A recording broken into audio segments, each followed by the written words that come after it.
What's up guys, H-Rock's back with another Mortal Kombat video. So today we're going to be doing something a little special, something a little different, maybe even a little fun. This is going to be the first in a series of 4 videos where we go over the 4 characters from the stress test. We're basically going to cover their combo startups, the abilities, if they've changed or not, and how they've changed from the previous timeline and what to expect from each of the 4 characters. So for now, this is going to be a 4-part series. I will be dropping each video on Fridays until the series is complete, and then once we get the rest of the characters, more than likely on release, or if the beta gives us a new character or two, I'll just add them to the series.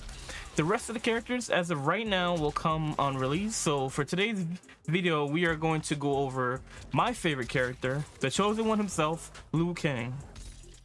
So we're gonna go over Liu Kang's entire kit from the Mortal Kombat 1 stress test. I'm not gonna go over the frame data because 1, it's subject to change.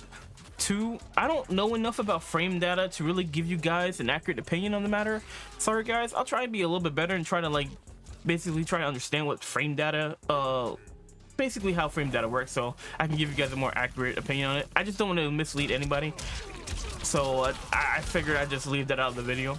So basically we're gonna break this into parts, right? So the first part is going to be basically the combo startups, the abilities, and then the third thing we're going to do is how they've changed since the last timeline. We can still do Liu even though he is still technically from the last timeline.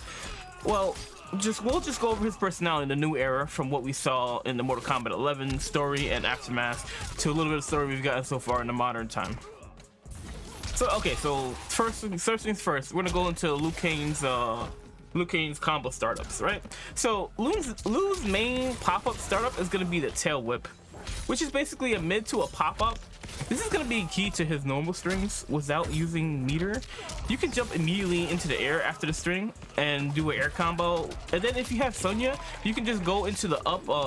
You can just go do the up cameo and basically just be as creative as you want. Like it's pretty dope the amount of things you can do from what I've seen on the people's gameplay, which I just thought it was really amazing, right? That's the meterless startup. But if you want to spend a little meterless, there is also another startup. It's called the Shaolin Stutter, which it looks to be a high to a low attack. That's gonna be insane, because like a high to a low, like I love that type of mix up. It's pretty awesome. It's almost as awesome as an overhead to low, but it's pretty good. It's pretty good. So once you do the high to low, you can do the dragon breath. If you enhance the dragon breath and then you immediately pop the up Sonya ability, cameo ability, and basically it pops in the air, then you can just go crazy and just try and like do whatever you want to do. I saw somebody do it. I don't know exactly who, I don't remember which creator had did it, but I saw someone do this combo and it looks pretty dope. Like this, having 2 ways of doing the startup combo is going to be pretty awesome. So it's just awesome how creative you can be with the combos. That is if you don't mind using the bar. So for what I've seen, these are probably going to be his main startups for now, but people have been doing some crazy things already with them in such a short time. With the game, we don't know how deep the combos are with these characters, so there can be another startup or 2 that we don't know about yet. Also, Liu Kang's corner pressure is nuts, especially with Kano or Jax. It's gonna be crazy, bro, because especially with Jax's cameo, like he can just put, Liu Kang can just pressure the hell out of somebody with him. And even like Kano's like freaking ball, like I saw somebody just hold him down, kept hitting him, and then use the ball to make some moves safe that weren't safe. I thought that was like really awesome. And so you guys gotta be extremely careful when Liu Kang gets you in the corner, like extremely careful. But that's gonna cover it for the first section of combo startups. Like I like that there's a non-meterless setup, and then I also like that there is a meterless setup, so you can do like a high to low and then meter burn, which is cool. Whereas you're probably gonna get that in the beginning until people start figuring out the abilities and stuff like that. For now, like it's gonna be awesome once the beta and then the game comes out, to see what these people can do with the startups. I'm sure there's a bunch of different ways you can do it with the fireball and all that, but for now, like this is what we have from the stress tests that I've seen some creators come up with, which I think is cool. So now we're gonna go over part 2. We're gonna go over the abilities. So I feel like Liu Kang is a little bit special because Liu Kang's abilities has changed a lot since Mortal Kombat 11. To me, Liu Kang's new abilities are just so well done. They've really changed since he's attained godhood. All of his most iconic attacks are completely different. His fire, well, maybe the flying kick is like, it's not super different, but they added another step to his flying kick. But we'll go over that as we go along. So his fireball is no longer the regular fireball. It looks like there's 2 separate fireballs combined into like a yin yang fireball. And it seems like a lot of the fireballs that Liu is shooting, like they're mixed up between the blue fire and the orange fire, which I think is pretty cool. I like the aesthetic of it. It makes it look a lot more flashier and a lot more pleasing to the eye. So I think it's just pretty cool that it's like a yin yang type thing. Well, I wish I could understand like why the yin yang and not just the regular fireball, but you know, NetherRealm does things for their own reasons. It's still, either way, it's still pretty cool. And then we're gonna go to his bicycle kick, which is now known as the Dancing Dragon. They've changed it quite a bit. So now instead of it just being the bicycle kick that goes straight, that travels like horizontal, now it's gonna go vertically. So now when you do the bicycle kick, he's gonna hit the character up, which I think like aesthetically is pretty cool, especially with the fire that goes around while you're doing it. And then, you know, if you enhance it, it like kicks like a fire dragon towards you and launches you in the air. And it also has armor, I believe, when you do it, which is, it's pretty dope, I'm not gonna lie. And then we have the low fireball, which has also been changed. So it seems like all his abilities has been changed from the past. So his new low fireball is completely different now. So now instead of just a low regular fireball, he throws like 2 separate fire dragons, like one blue and one orange. I feel like that's kind of like a little trend they got going on with Liu Kang's fire, which is pretty cool. I'm not gonna lie, it's definitely, it brings out the fireball, so it definitely like makes you pay attention more to it because of the different colors and the different versions of it, right? So it's kind of like his fatality from the announcement trailer, the different colors and the way you do it. It's a nice spin on the traditional low fireball, I think.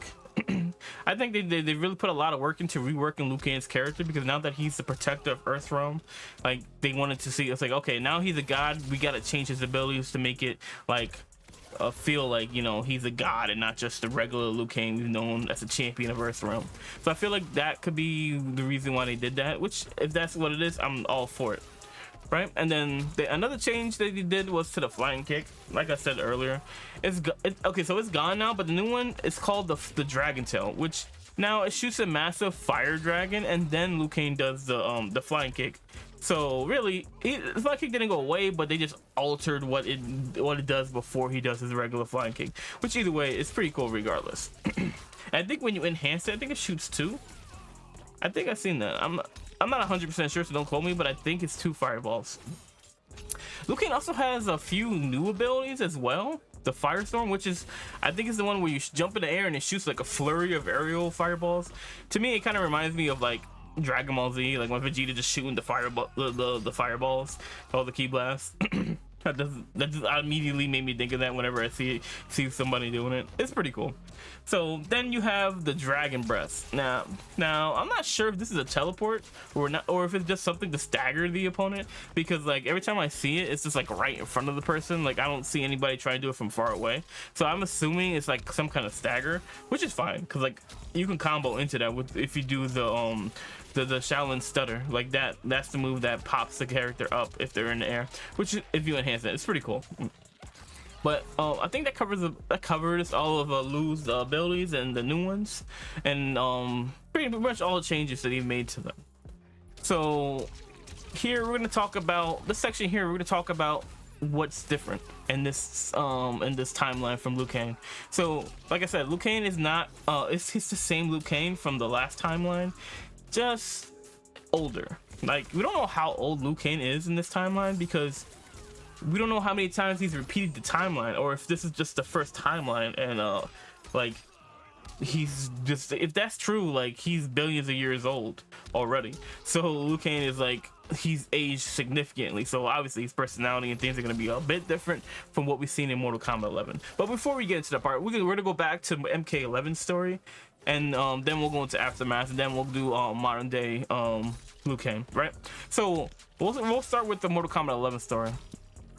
So Liu Kang was brought back to the future with Chronica because she wanted to try and enlist his help to change the timeline, to change the era because of everything that happened with Raiden. So we were reintroduced to Liu Kang's good and old humble righteous self. Like nothing too crazy, right? Still basically normal Liu Kang, right? Hell, even after he became a god, nothing really changed about this character. He pretty much stayed the same, right? I would say yeah. Now once we get to Aftermath, okay, before we get into Aftermath, like even through the whole story of Mortal Kombat 11, he just seemed like that student that just relied on Raiden. Like he needed Raiden's guidance to get him through everything. And even up to the fight where he was where Liu Kang and Raiden were set to fight with Scorpion, like that was the first time I feel like he ever challenged him. After that, he just went right back to the after they squashed that beef for like the little 5 minutes they had, and then he went right back to being the humble, like listening to Raiden character that he's always been. But once you get into Aftermath, things start taking a little bit of a different turn, right? So Liu Kang it just seemed like he became unattached from the past timeline. Even when he and Kitana were okay, so even in the past timeline, right? So when Shang Tsung comes with Nightwolf and Nightwolf and Fujin, right? So he didn't he was gonna go, but then he decided, I guess, not to go. And like he had this little conversation with Fujin. Like he already knew what was gonna happen, right? He already knew what was gonna happen because he saw it in the hourglass. So he still let it happen. He let everything happen, like, which I thought was a little weird because, like, if you haven't played this story, I mean, you should have played it by now. So, like, if you haven't, spoilers, yada yada yada. But basically, in this, we're just gonna go over little key events that I think is just interesting. Even when he sees the past version of himself and Kitana get completely destroyed, Liu Kang's freaking knees get broken, like, and then when Raiden and Liu Kang, Reverend Liu Kang are fighting, like Liu Kang says that Shao Kahn's he broke his knees. Like I felt like Liu Kang looked scared. Like he looked like he was, I don't know if it was just me, but it looked like he was kind of like wanting Raiden to help him there, the Revenant Liu Kang. It could be just me hoping that, you know, even Revenant Liu Kang could still feels like, you know, an ounce of like respect towards Raiden. I doubt it, but you know, that's just me. Even when Shao Kahn and Sindel got their souls stolen, like he did nothing. When Shang Tsung betrayed Nightwolf and Fujin, again, he did nothing. He just sat there and he just let everything unfold. So, like, to me, this is very odd because Liu Kang would never do this in like the normal realm. But I feel like maybe he just sees the past timeline as like phantoms because they don't exist anymore, technically. So I just thought that was very odd. And then like he lied. Like he lied to he lied to Shang Tsung, saying that he couldn't step away from the hourglass, which I thought was kind of odd.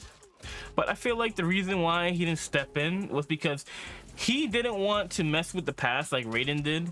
He didn't want to change the timeline to the point where success wasn't guaranteed. Not only that, with Liu Kang lying to Shang Tsung, like it just seemed odd. I don't know, like I know I'm saying it a little bit over and over again, but it just seemed very odd that Liu Kang would lie. But I get it.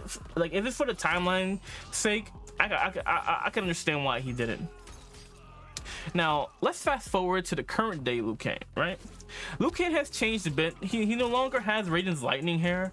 His hair is I'm sorry, lightning hair. I don't know what I'm talking about. He no longer has Raiden's lightning, and then his hair isn't white anymore. So I'm guessing the lightning and his hair being white has something to do with the lightning powers. I guess, I don't know. Like I guess that makes sense to some degree. And his hair has returned back to jet black. And Liu is rocking an almost Native American type of outfit. He seems a little more cryptic now, much like how Raiden was in the past timeline. Maybe it has something to do with his age, and he doesn't want to affect the timeline by being too attached to his friends. Like kind of like how I feel like Raiden was. Raiden was so attached to Liu Kang and the Earthrealm fighters that it kind of clouded his judgment as the protector of Earthrealm. So instead of like caring about the whole of Earthrealm, he kind of was like doing things to protect the people around him, which, you know, all in all, like that's probably the reason why so many bad things ended up happening with the past timeline. I don't know for sure if that's like true or not, but that's like kind of how I feel about the whole timeline, and you know, interrupting timeline, messing with everything to make it happen the way it did. It sucks that Liu Kang is this way now, because like it kind of makes me sad, because I really wanted Liu Kang to have a happy ending, but now that he's become the protector of the timeline, he's trapped with even more responsibility than when he was the chosen one. It's hard to judge how much he's really changed based on what we've seen from the trailer and in the gameplay reveal. He's no longer the student under Raiden. Now he's the fire guard, protector of the timeline, and protector of Earthrealm. And now Raiden's technically a student, I suppose. It's gonna be really interesting to see how his role in the new game will be. It's exciting to know that for the first time in a while, we're gonna see something different. We're gonna get like a fresh take on Liu Kang as the god of Earthrealm and the god of the timeline. Liu Kang has been completely redone, and not just his character, but the story as well. I feel we may get a version of Liu Kang people can really be excited about. I know I'm super excited to see his role, and not just his story, but how he fits in the competitive scene so far. Like I'm really hoping like he's like top 5 characters. Like I'm sure people like Ninja Killer is gonna they're gonna be really good with Liu Kang. So I'm excited. Like I want to take part competitively, but I don't know if I'll be able to jump in right away. I have a lot to learn and just to get and finding like training partners and all that stuff. But you know, that's neither here or there. I'm really satisfied with everything that I've seen so far, not just from the stress test, but everything overall. Liu Kang looks like he's gonna be really fun to pick up. I really can't wait to main my boy. Like I said, this is gonna be a 4-part video series from what we saw on the stress test. Like let me know what you guys think. How did you guys like this video? It's something different than I normally do. I had a lot of fun making this video. I hope you guys enjoyed this type of video, because like I had to do a lot of work just to see different things that I could talk about when it came to like just a character breakdown, because I had spoken with my friend, and like he just gave me some advice on how to do this video, because I'm not really like, you know, lore and looking at the abilities and this and that. Like it's very different for me, so like I'm still kind of new to this type of thing. So if you guys did like this type of video, please leave a like, a comment, and subscribe. Your help is greatly appreciated. It truly helps us grow as a channel. But that's gonna do it for me today. So I hope you guys have a good rest of your day. Stay awesome, guys, and I'll see you guys later. I'm out. Peace.